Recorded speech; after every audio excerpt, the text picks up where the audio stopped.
this is a short, well, hopefully short presentation looking at how we develop explanations at A2 to try and provide the kind of the band 5 answers that we're looking for. Now, because I'm focusing just on one paragraph, that's going to be quite difficult. Of course, band 5, so much of it involves how the essay works as a whole piece. So planning, of course, very, very important there.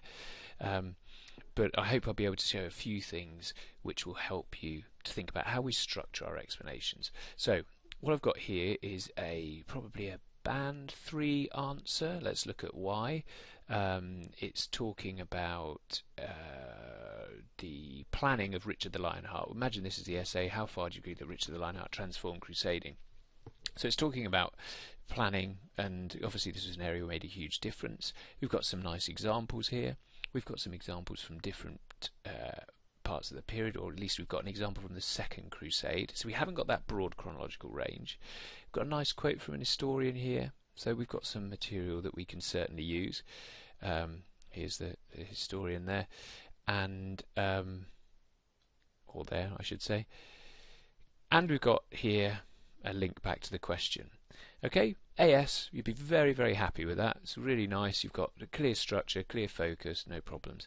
However, at A2, and particularly for coursework, where they know that you're going to be spending weeks writing this piece of work, you've got to really think very carefully about how it's going to convey sophisticated analysis. Okay, let's start with the opening sentence. We know it's going to be about planning. One of Lionheart's major strengths was his meticulous planning. Okay, yes, that's a major strength. That's quite a descriptive phrase. I think we can do better than that. So let's look at something instead like, because we're talking about transformation, let's think about impact. One area where Richard the Lionheart had a significant impact. One area where Richard the Lionheart had a significant impact is in the planning and preparation for the crusade. Okay. And we've got a nice sentence to follow that. He ensured that his crusade was better financed than any previous crusades. I'm looking down here and I'm already seeing kind of that quotation. I like that quotation from Phillips, and I wonder if we might take that a little sooner. So let's bring that up to here. Phillips suggests that he was well aware. We can use that. So first of all, we're introducing the source by using the name. We don't have to give the name of the book, as one or two of you have done. It's enough to just give the name of the author. Phillips suggests that he was well aware of the difficulties faced by earlier expeditions, and I will add to that, and therefore ensured that his crusade was better financed and supplied than any previous crusade. Okay, so what we've done there is we've given a nice clear opening sentence that is about this. It's about transformation, because I'm talking about impact, and then I've got this idea that his crusade was better financed and supplied than any previous crusade. Good. Okay, now the next problem that I identified was the fact that there really wasn't much detail on the earlier crusades. They're mentioned, they're alluded to, but there's not a huge amount of detail. So I think the fact that I've just talked about any previous crusade is an invitation to talk about the context. If we're going to really assess whether Richard the Lionheart transformed crusading, we need to be aware of the context. So here, let's get rid of that now. Let's build on this by looking at the previous crusades. Now down here we've got two previous crusades running out of supplies, caused great losses and became a major reason for failure. I'm going to work with something along those lines. I won't use that exactly, so let's give some examples. Both the first and second crusades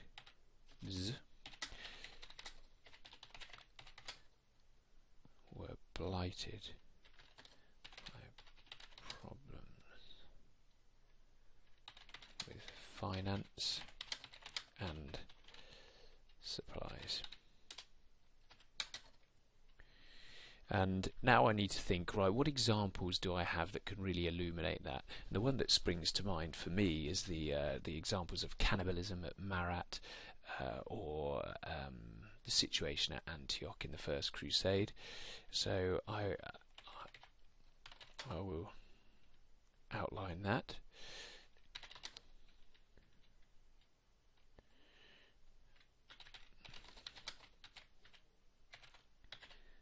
During the siege of Antioch in the First Crusade,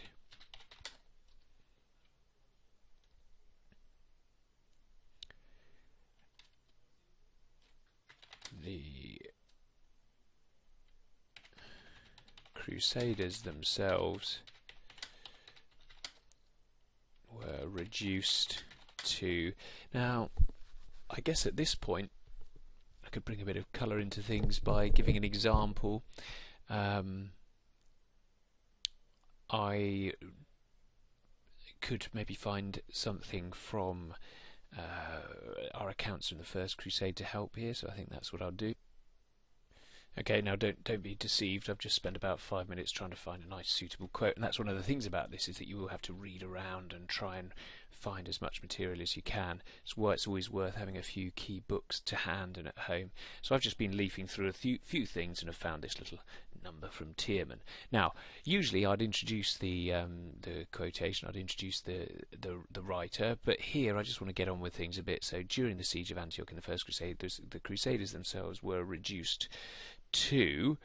actually, no, I'm going to change that because it doesn't quite fit the quote. The Crusaders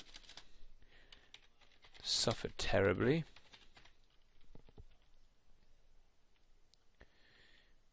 as famine loomed. Shouldn't say that cheerily, really, should I? Famine loomed, prices soared, people died. Prices soared, hunger claimed, men and horses. Okay, so during the siege of Antioch in the First Crusade, the Crusaders suffered terribly as famine loomed, prices soared, hunger claimed men and horses. Now, I want to show change over time, so we're going to talk about the Second Crusade. So, despite efforts to improve the planning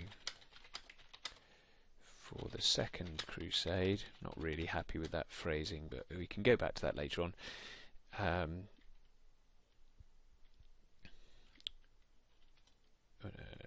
The Crusaders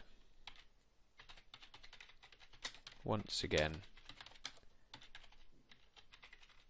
suffered from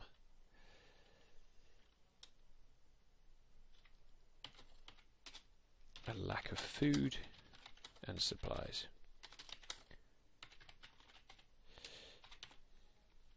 Okay, so here we've taken it from very general comments about the First and the Second Crusades being having problems with finance and supplies to actually pinning that down with some specific examples. I'm even thinking here we've got the siege of Antioch here, particularly here perhaps when they crossed the Italian mountains during the Second Crusade. So the Crusaders once again suffered from a lack of food and supplies as they crossed the Italian mountains. Okay, so now I've kind of set the context, I've made my point clear at the start of the paragraph. I need to obviously get on to Richard. I need to show that this was a transformation. So I might even use that word.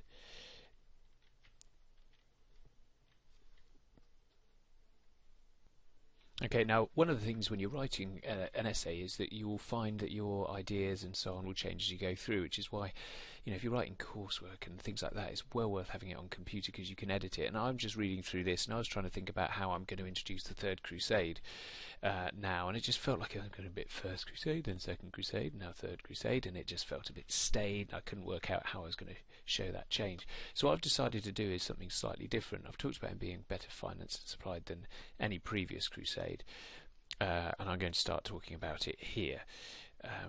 So I'm going to talk first of all about the fact that Richard took a number of steps to ensure that, can you notice that I can't multitask? I can type and I can talk, but I can't do both at the same time. Richard took a number of steps to ensure that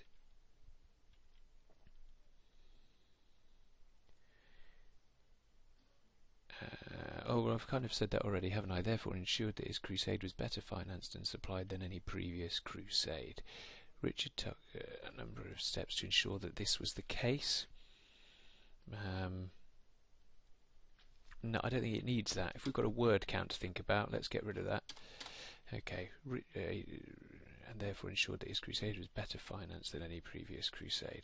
Okay, let's get our examples back from down here. That's what we're going to do. So,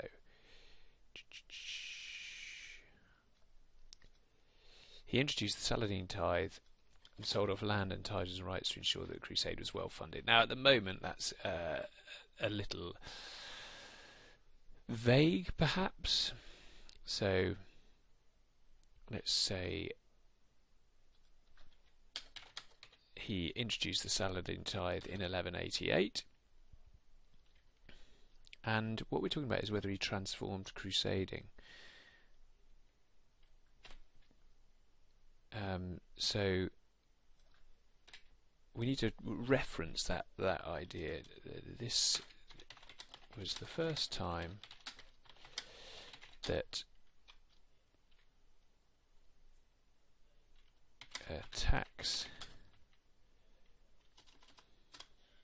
taxation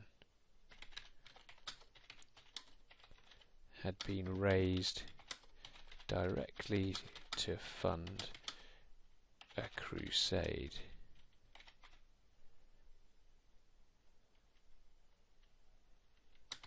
And therefore represents a striking change, a significant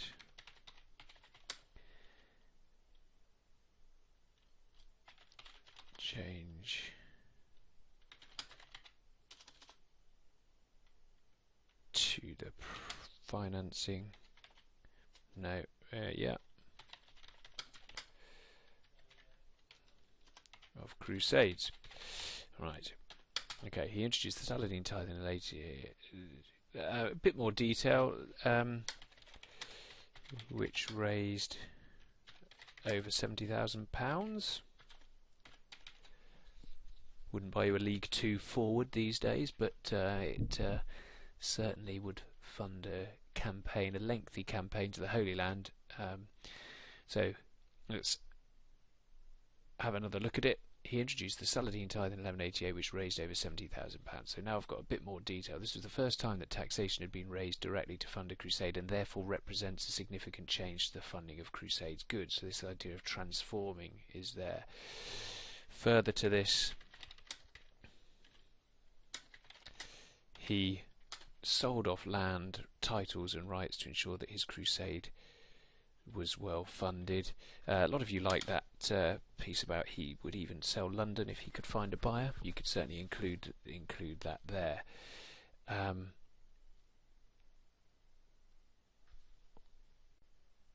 Okay, so looking at this now, I've got a section here talking about the Saladin tithe. I've got a section here talking about finances, but I've noticed that my examples here are really talking about supplies, so I'm going to try and bridge that a little bit here.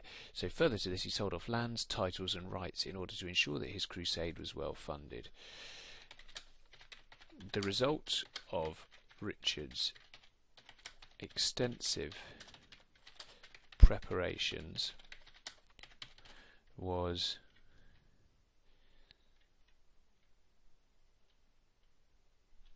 and I now need some kind of quote that talks about how well supplied it was. I could just say it was well supplied, but I'd really like a historian's view here to validate what I'm saying. Okay, so I found a nice little quote. So where was I here?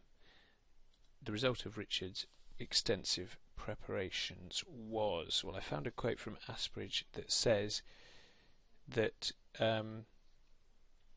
Richard I left Europe with the 12th century's most organised and best funded crusading army.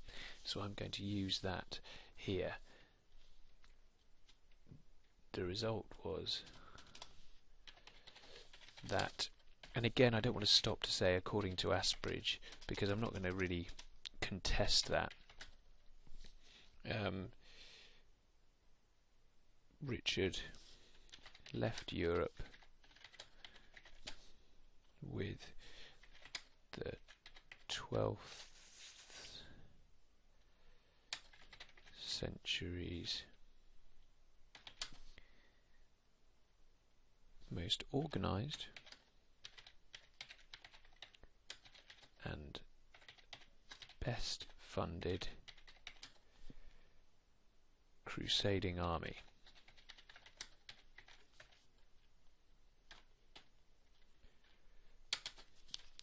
Now,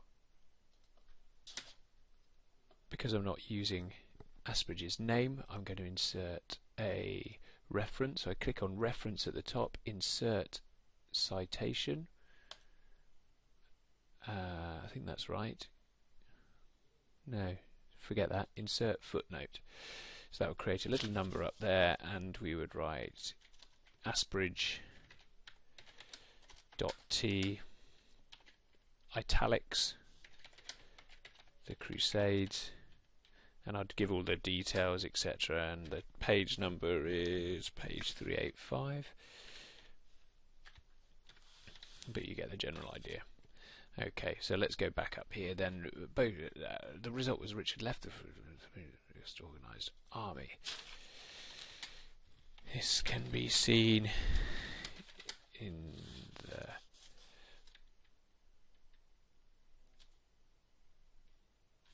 $70,000 horseshoes and 14,000 pig carcasses, which accompanied Richard's troops on the crusade. Horseshoes.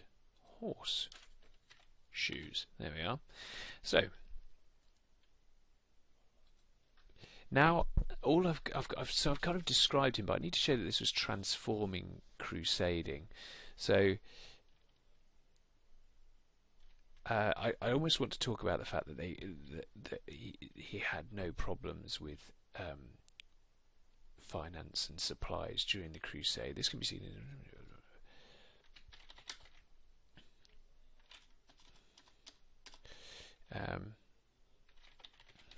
Richard was therefore able to campaign effectively without any significant shortages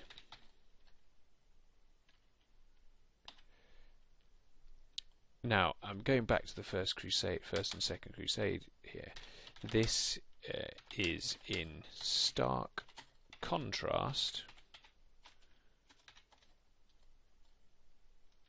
to, that doesn't quite work now, does it, to both the first and the second crusades, which were blighted by problems with finance and supplies. During the siege of Antioch in the First Crusade, there we go, despite efforts to improve once again. Okay, so now I've got my stuff on the Third Crusade, all the way up here, loads of detail. I've got detail down here.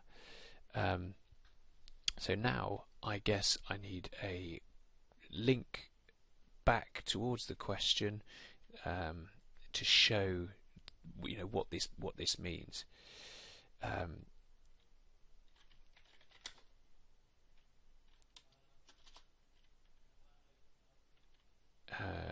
Okay, so what I now want to do is to look beyond the period as well. So I'm trying to show chronological range here. I've got the First and the Second Crusade, so I'm going to actually look beyond it. Now, obviously I'm introducing a different point, but it's part of the same argument. So a word like furthermore is good. Furthermore, the fact that, an often used phrase, the fact that Innocent the Third, I'm going to put something fancy in here, the author of the Fourth Crusade,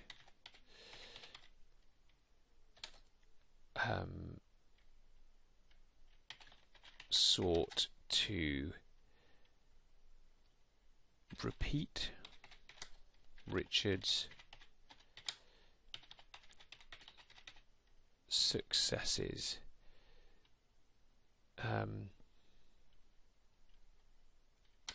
and then we'll look at the dates between, when was it, about 1199 to 1202, I guess, when the Crusade was launched. To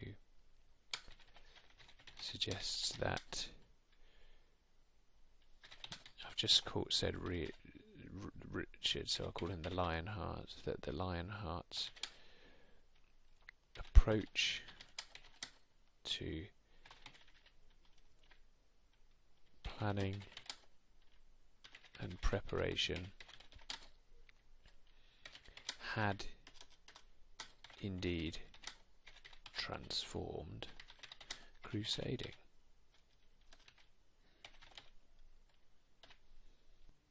Just a little bit more work to do here. So I've got, furthermore, the fact that Innocent III, the author of the Fourth Crusade, sought to repeat Richard's successes between 1199 and 1202 suggests that the Lionheart's approach to planning and preparation had indeed transformed crusading.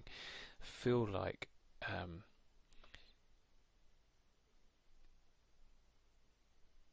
I could do with just a bit of detail there as well. It was no coincidence. Do we need that? No. No. Innocent III, after the success of the Saladin tithe, introduced a clerical tax. I'm going to get rid of those dates because I wasn't entirely sure about when to end the dates there. So I'll go Innocent III, after the success of introduced a clerical tax in 1199, which called upon the clergy to contribute to a 40th of their annual income to the crusade. This demonstrates that Richard's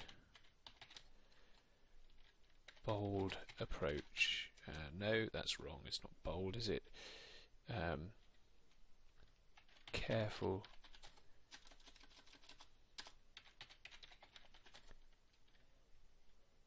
planning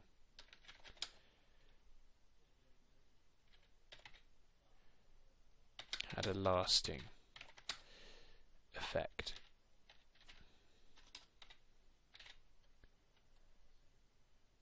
Impact. So there we are. Let's read it through then. One area where Richard the Lionheart had a significant impact is in the planning and preparation for the crusade.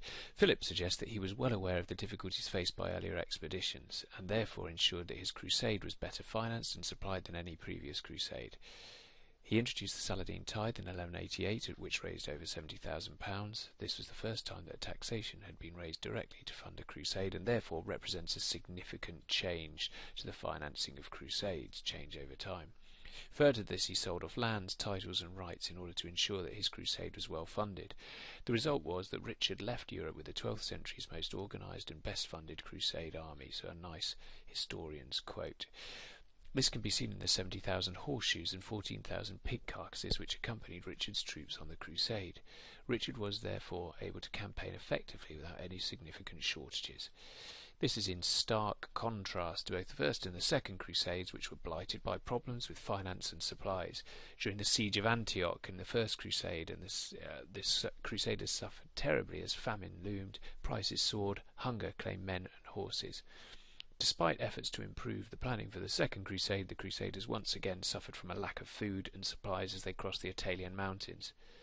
Furthermore, the fact that Innocent III, the author of the Fourth Crusade, sought to repeat Richard's successes, let's get rid of that, suggests that the Lionheart's approach to planning and preparation had indeed transformed crusading. Innocent III, after the success of the Saladin tithe, introduced a clerical tax in 1199, which called upon the clergy to contribute a 40th of their annual income to the crusade. This demonstrates that Richard's careful planning had a lasting impact.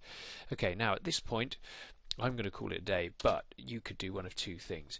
You could then start to counter that. If your argument is that he didn't transform crusading, you could start to find precedents. For example, Louis XII introduced a tax in 1166. Louis VII, introduced a tax in 1166, which wasn't directly for a crusade, but was to raise money for the Holy Land. Similarly, you could talk about some of the steps that Louis VII and Conrad III made in terms of planning. So the idea of him selling off land and titles, you could challenge with the fact that Godfrey of Bouillon and Raymond of Toulouse and so on and so forth did this on the First Crusade. Now you'd have two options there. One, if your whole argument was very much that this wasn't transforming, you could weave those examples in. So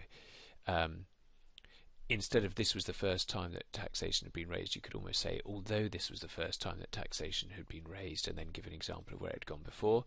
Or your other option would be to say, modify your language slightly down here and say that sought to repeat Richard's. It suggests that Lionheart's had appeared to have transformed crusading, something like that. Appears to have transformed crusading. This instead of demonstrates, this suggests that Richard's careful planning may have had a lasting impact, possibly, or had a lasting impact is probably better. We don't want too many may-haves. And then your next paragraph would start with a however, and start to challenge that and bring in the precedents. Okay, I hope that is useful in some way. Sorry there were no jokes. I'm trying to think of one now. Knock knock. Who's there? Lettuce. Lettuce who? Let us come in, it's cold outside. That's a belter. You can have that. Right, okay, we'll call it a day.